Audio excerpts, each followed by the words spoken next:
अस्सलाम वालेकुम नाज़रीन, मैं हूं आपका होस्ट अहमद फवाद। नाज़रीन, आज तारीख है 20 फरवरी और दिन है जुमेरात का। काफ़ी खबरें हैं आज की व्लॉग में आपसे शेयर करूंगा, लेकिन सबसे पहले बड़ी ब्रेकिंग न्यूज़ के साथ आज की व्लॉग का आगाज़ करते हैं। एहतजाज लंदन में जो हुआ आर्मी चीफ आसिम मुनीर के अगेंस्ट, इस एहतजाज को कामयाब बना दिया गया है। इस पर कुछ एक्सक्लूसिव डिटेल्स आपके साथ में शेयर करूंगा। एक बड़ा रद्द अमल सामने आया है और इस रद्द अमल के बाद मौजूदा चुनतखब हुकूमत मुश्किल में फंस गई है।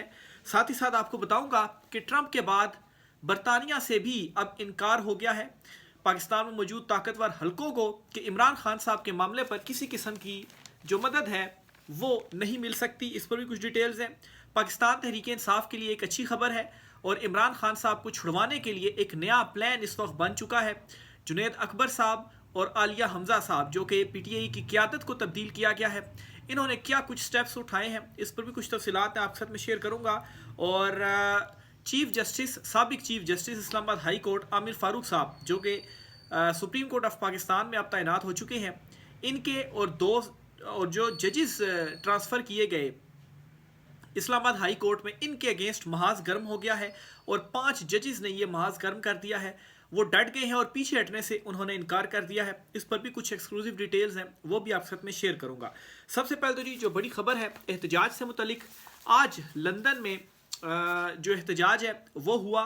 जो लंदन में ओवरसीज़ पाकिस्तानी है उनकी जानिब से ये एहतजाज की पहले कॉल दी गई और ये जो एहतजाज था वो आर्मी चीफ आसिम मुनीर के अगेंस्ट किया गया।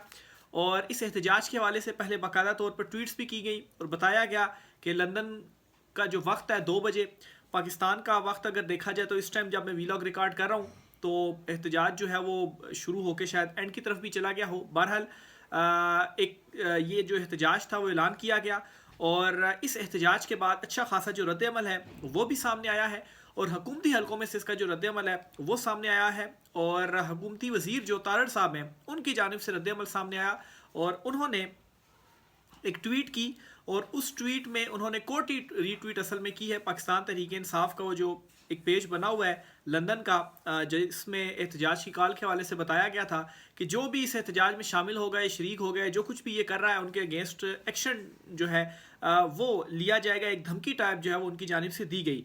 बहरहाल ये जो चुनतखब हुकूमत है इतनी नाअहल है कि पाकिस्तान तहरीक इंसाफ जब भी किसी एहतजाज की कॉल देती रही है पाकिस्तान में भी, तो रास्ते ब्लॉक करके जुड़वा शहरों को कंटेनर सिटी बनाकर एहतजाज निकलने से पहले ही उस एहतजाज को पहले से ही कामयाब बना देते थे और उसके बाद अच्छी खासी तादाद में भी लोग जो है वो निकलते थे। जो आज का एहतजाज हुआ लंदन में, इस एहतजाज में भी अच्छी खासी तादाद में जो लोग थे वो निकले और ऐसा नहीं हुआ कि कोई कंटेनर्स लगे हों या रास्ते बंद किए गए हों। बिल्कुल जो एहतजाज था, पुरअमन एहतजाज, वो करने दिया गया। बहरहाल जी इस एहतजाज पर रद्द अमल देकर पहले से ही ये बात फैला दी गई तारड़ साहब की जानिब से कि ये जो एहतजाज है वो आर्मी चीफ के अगेंस्ट हो रहा है। लंदन कम्युनिटी या लंदन में ओवरसीज़ कम्युनिटी के अलावा शायद ओवरसीज़ पाकिस्तानियों के इस हवाले से मालूम होगा, पाकिस्तान के अंदर भी मालूम था 14 हलकों को, लेकिन उस तरह से ये वायरल नहीं हुई थी खबर कि ये जो एहतजाज है वो हो रहा है। तो यही काम तारड़ साहब ने किया जी कि उन्होंने ये ट्वीट करके, और ज़ाहिर सी बात है वो जब ट्वीट पहुंची और पाकिस्तान में भी पहुंची और उसमें एक तरह से धमकी जो है वो लगाई गई और उससे क्या हुआ जी कि ये खबर हर तरफ फैल गई कि ये जो एहतजाज है वो होने जा रहा है। और तारड़ साहब जो हैं उन्होंने धमकी ज़रूर लगाई है, लेकिन अब वो मुसीबत में इस तरह से फंस गए हैं ये जो चुनतखब हुकूमत है, क्योंकि ये लंदन है, पाकिस्तान तो नहीं है। तो इन्होंने ये जो धमकी टाइप ट्वीट की है, इसको अगर वहाँ के जो ओवरसीज़ पाकिस्तानी हैं जो कि ऑलरेडी एक्टिव हैं, हर महाज के ऊपर एक्टिव हैं, इमरान खान साहब के लिए आवाज़ उठा रहे हैं, वो अगर रिपोर्ट करना शुरू कर देंगे, देखें जी हम तो पूरा हमने एहतजाज कर रहे थे, लंदन में हम एहतजाज कर रहे थे और आपने तो हमें कुछ भी नहीं कहा, ना कंटेनर लगाए, ना ही आपने दफ़ा 144 नाफज की, हमने पूरा हमने एहतजाज किया, लेकिन वहाँ पर बैठा शख्स जो है वो हमें धमकियाँ दे रहा है, ये लंदन में आएगा तो आपने इसको लंदन में आने नहीं देना, या इसके अगेंस्ट जो कार्रवाई है वो होनी चाहिए, इसका जो पासपोर्ट वगैरह वो आप कैंसिल करें। तो ओवरसीज़ पाकिस्तानी हो सकता है कि ये जो स्टेप है वो उठा लें। तो मज़ीद जो ये चुनतखब हुकूमत है अपने पाँव पर मज़ीद जो कुल्हाड़ियाँ हैं वो मार रही है। बहरहाल जी ये एक बहुत बड़ी ब्रेकिंग न्यूज़ थी जी कि इससे पहले तो हम देखते थे कि सियासतदानों के अगेंस्ट जो एहतजाज हैं वो होते रहे, ओवरसीज़ कम्युनिटी जो कुछ उन्होंने शरीफ ख़ानदान के साथ या जरदारी ख़ानदान, ये जब वहाँ पर जाते हैं ओवरसीज़ पाकिस्तानी इनकी वीडियो भी बनाते हैं और इनको अच्छी खासी सुनाते भी हैं, तो वो एहतजाज करते हैं। और आज आर्मी चीफ़ के अगेंस्ट जो एहतजाज है वो किया गया। ज़ाहिर सी बात है आर्मी चीफ़ वहाँ पर सड़कों पर तो नहीं घूम रहे थे कि वो जो है वो रेडार में आते। वो ज़ाहिर सी बात है एक वो दौरा था और वो फिर उन्हीं जगहों पर होते हैं जिस तरह से यहाँ पर GHQ या वो फौजी इलाके होते हैं, वो भी उसी जगहों पर थे। तो ये जो दौरा था वो उनकी जानिब से किया गया। दूसरी बड़ी खबर ये है जी कि सफारती हलकों की जानिब से ये दावा किया जा रहा है कि ट्रंप की जानिब से या जो ट्रंप इंतज़ामिया है या लंदन जाकर जो कोशिशें की गई जी, कोई सपोर्ट इमरान खान साहब के मामले में मिल जाए जो पहले बाइडन इंतज़ामिया के टाइम पर थी, ताकि हमारा सिलसिला इसी तरीके से चलता रहे। तो वहाँ से तो इनकार हुआ और उसके बाद बरतानिया से भी इमरान खान साहब के मामले में मदद या सपोर्ट हासिल करने की जो कोशिश थी वो की गई। और अगर बरतानिया से हो जाती तो इसका मतलब है कि वाया बरतानिया अमेरिका से भी हो जाती। लेकिन मसला ये है कि ट्रंप जिस तरह की स्टेटमेंट्स दे रहा है तो उसने पूरे यूरोप को हिलाकर रख दिया हुआ है। और जो एक यूरोप का भी स्टांस था बिल्कुल उसके उलट जो स्टांस है वो इस वक्त ट्रंप का हो गया, ख़ास तौर पर यूक्रेन के मामले के ऊपर। तो उनको इस वक्त अपनी पड़ी हुई है, तो वहाँ से भी जो इनकार है वो हो गया है। ये एक और बड़ा जो दावा है वो बाखबर हलकों की जानिब से सामने आ रहा है। और मेरे ख्याल से पाकिस्तान तहरीक इंसाफ के लिए इसमें एक अच्छी न्यूज़ ये भी है कि दोनों तरफ से कोई जो सपोर्ट है वो ताकतवर हलकों को तो नहीं मिल रही, लेकिन इमरान खान साहब के लिए ज़रूर जो आवाज़ है वो बुलंद हो रही है। आगे चलते हुए जी, पाकिस्तान तहरीक इंसाफ ने एक नई हिकमत अमली जो है वो बनाई है इमरान खान साहब को छुड़वाने के लिए। और इस मरतबा पाकिस्तान तहरीक इंसाफ कैंप लगाने जा रही है अडियाला जेल के बाहर। अडियाला जेल के बाहर कोई जगह देखी जाएगी और उस जगह के ऊपर फिर खैमा शैमा लगाया जाएगा और वहाँ पर जो धरना है वो दिया जाएगा। खबर आपके साथ पहले मैं शेयर कर देता हूँ जी, फिर उसके बाद आगे चलते हैं। तहरीक इंसाफ का अडियाला जेल के बाहर एहतजाजी कैंप लगाने का फैसला। और ये पाकिस्तान तहरीक इंसाफ की जो मौजूदा क़यादत है जी, ख़ास तौर पर आलिया हमज़ा वगैरह, उनकी जानिब से ये जो कुछ इस हवाले से इनिशिएटिव्स हैं वो लिए गए हैं। तो बहरहाल देखें अब ये कब जो कैंप्स हैं वो लगाए जाते हैं, लेकिन ये इनिशिएटिव ले लिया गया है। और मेरे ख्याल से इस हवाले से एक मशवरा आफ्ताब इकबाल साहब की जानिब से भी दिया गया था। शायद उन्हीं के मशवरे पर अमल किया गया कि अगर इमरान खान साहब से मुलाकात नहीं करने दी जाती तो जितने भी MNAs और MPAs हैं वो अडियाला जेल के बाहर पहुंची और वहाँ पर धरना दे दें। MNAs और MPAs है ना, आप ही मेन लीडरशिप है, आप ही को लोगों ने चुना है पाकिस्तान तहरीक इंसाफ के लिए, तो आप वहाँ पर बैठ कर जो धरना है वो आप दे दें। तो अभी ये कैंप लगने जा रहा है, देखें वहाँ पर धरना दिया लोग तो ज़ाहिर सी बात है निकलेंगे, लेकिन एक मरतबा फिर से क्लैश का जो ख़तरा है वो मौजूद है। बहरहाल पाकिस्तान तहरीक इंसाफ एटलीस्ट एक्टिव हो गई है क़यादत बदलने के बाद। और ना सिर्फ इतना हुआ बल्कि 22 मार्च को इमरान खान साहब पाकिस्तान तहरीक इंसाफ की जानिब से जलसे की जो इजाज़त है वो भी एक मरतबा फिर से मांग ली गई है। पाकिस्तान तहरीक इंसाफ ने एक मिनट में ज़रा ख़बर आपको शेयर करता हूँ जी। पाकिस्तान तहरीक इंसाफ ने 22 मार्च को मीनार पाकिस्तान जलसा करने की दरख्वास्त दे दी कि ट्रंप का खेल दिया है, अब तो कोई मैच भी नहीं है जिसका बहाना बनाया जा सकता है।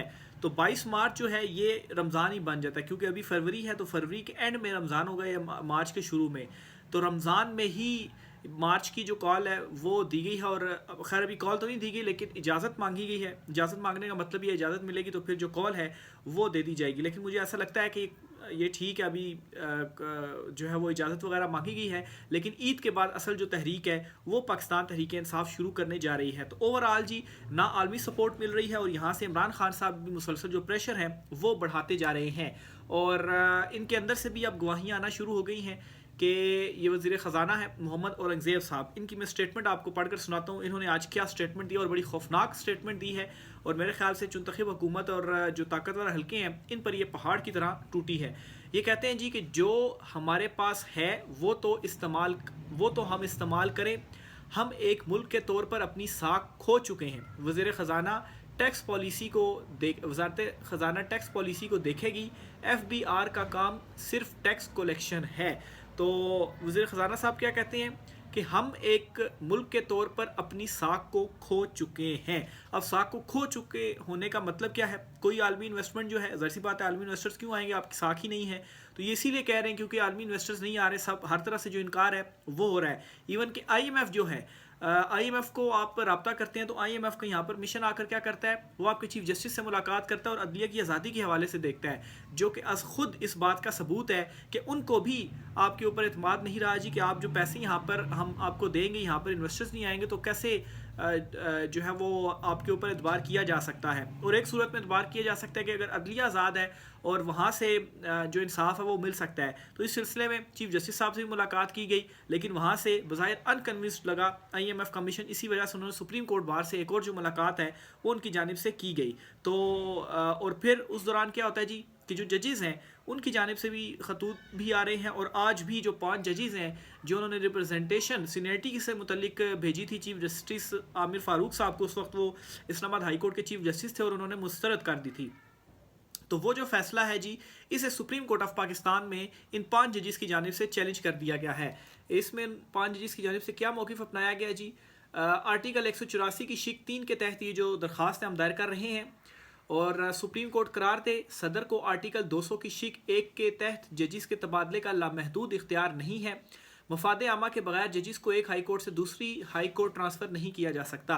लामहदूद इख्तियार का क्या मतलब, अब ऐसा नहीं हो सकता कि जब सदर की मर्ज़ी होगी वो एक अदालत से उठाकर दूसरी अदालत में जो जजिस हैं वो ट्रांसफ़र कर सकता है। नहीं, ये इख्तियार उसके पास नहीं है। आपने ये साबित करना होगा कि मफाद आमा के बगैर जजिस को एक हाई कोर्ट से दूसरी हाई कोर्ट ट्रांसफ़र नहीं किया जा सकता। अब मफाद आमा से क्या मुराद यहाँ पर ले सकते हैं कि लाहौर हाई कोर्ट में ज़्यादा पेंडेंसी है केसेस की, लेकिन आप वहाँ से उठाकर जज आप ले आए इस्लामाबाद हाई कोर्ट में, यहाँ पर तो पेंडेंसी का रेट बहुत कम है as compare to Lahore high court. तो कहाँ पर ज़्यादा ज़रूरत है, लाहौर में या इस्लामाबाद में?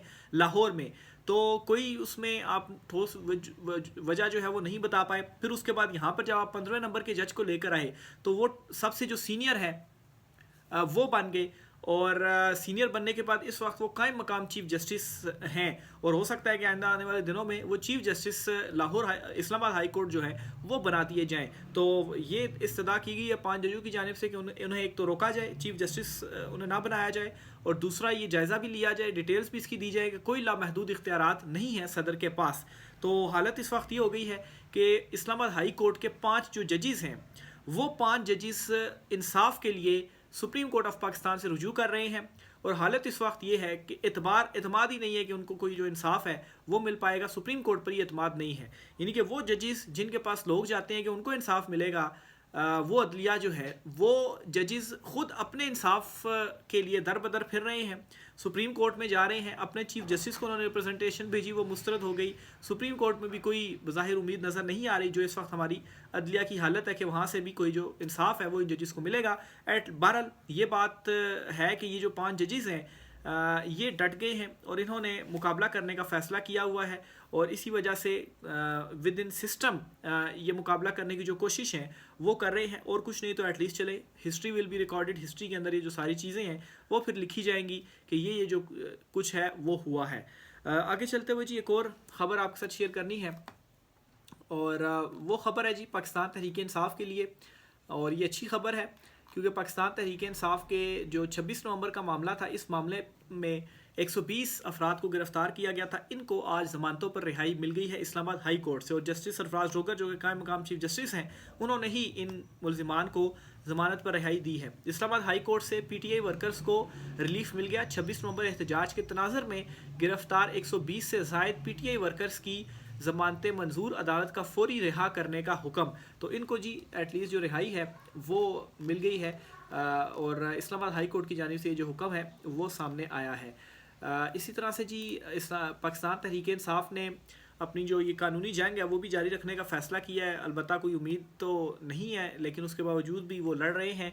और अब इसमें एक और ख़बर ये भी आई है कि पाकिस्तान तहरीक इंसाफ ने 24 से 27 नवंबर 2024 तक इस्लामाबाद के मुख्तलिफ मकामात की CCTV फुटेज हासिल करने के लिए इस्लामाबाद हाई कोर्ट में दरख्वास्त दायर कर दी है। दरख्वास्त में सरकारी हस्पतालों से ज़ख्मी कारकुनान और जब बहक होने वालों की तफसीलात जो है वो फराहम करने का मुतालबा किया गया है। तो देखें जी इस्लामाबाद हाई कोर्ट में तो ये दरख्वास्त दायर कर दी गई है।